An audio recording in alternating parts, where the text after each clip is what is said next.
ये है मेरा सटोरिया दोस्त पिंकी। नाम है पिंकी, लेकिन काम है चंकी पांडे जैसे। Mamma ये हमेशा कहता mia! था कि मैं कुछ बड़ा करूंगा, और आज ये वो बड़ा काम करके मेरे पास आ गया है। इसने फाइनेंशियल ईयर 24-25 में 90 लाख का लॉस कर लिया है एफ एंड ओ में। और मजे की बात यह है, इसको एफ एंड ओ का मतलब भी नहीं पता। आपको पता है तो कमेंट करके बताइए।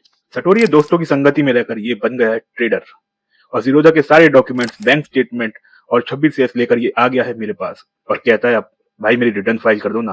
पिंकी को किसी लल्लू टैक्स एक्सपर्ट ने एडवाइस किया था कि एफ एंड ओ का लॉस स्पेकुलेटिव है और इनकम टैक्स में उसको कोई भी बेनिफिट नहीं मिलेगा। तो आज ये मिथ क्लियर करना बहुत ही जरूरी हो गया है। आइए क्लियर करते हैं।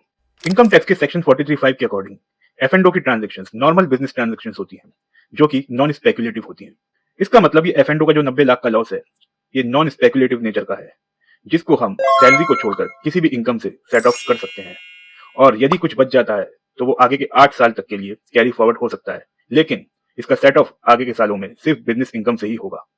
हाँ, एक बात और, क्योंकि इसकी टर्नओवर 10 करोड़ से ऊपर है as per the turnover calculated in profit and loss account, तो इसका टैक्स ऑडिट कराना भी जरूरी है, तभी लॉस का बेनिफिट लिया जाएगा। एफ एंड ओ के केस में टर्नओवर जो होती है डिफरेंट तरीके से कैलकुलेट होती है, और ये कैसे कैलकुलेट होती है इसको मैं नेक्स्ट वीडियो में समझाऊंगा। चलो पिंकी की इनकम और उस पर बनने वाला टैक्स डिटेल में कैलकुलेट करते हैं। पिंकी की टोटल इनकम बनती है 80,30,000, जिसमें हाउस प्रॉपर्टी की इनकम 16,80,000, कंस्ट्रक्शन के बिजनेस की इनकम 45 लाख, सेविंग बैंक्स की इनकम 50,000 और एफडी का इंटरेस्ट 18 लाख।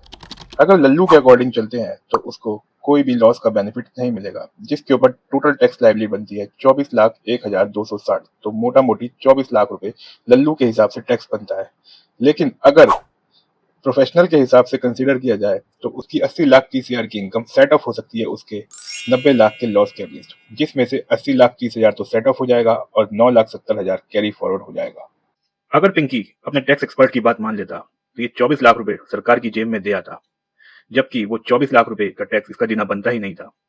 तभी कहते हैं थोड़ा सा खर्चा सीए की फीस कभी कर लेना चाहिए, क्योंकि फोकट का ज्ञान तो बाजार में बहुत मिलता है, और ये लल्लू टैक्स एक्सपर्ट बाजार के हर चौराहे पे हमें मिलेंगे, लेकिन हमें कितना नुकसान होता है ये तो हमें पता ही नहीं होता।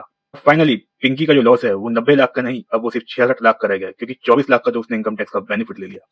तो दोस्तों, अगर आपको भी किसी ने कहा है कि एफ एंड ओ का लॉस स्पेकुलेटिव है तो उसे वीडियो फॉरवर्ड कर दो और उसे सेक्शन 43(5) भी पढ़ा दो, और रिटर्न को समझदारी से फाइल करो। उसे सिर्फ भरने के लिए नहीं, टैक्स बचाने के लिए, टैक्स सेव करने के लिए फाइल करो।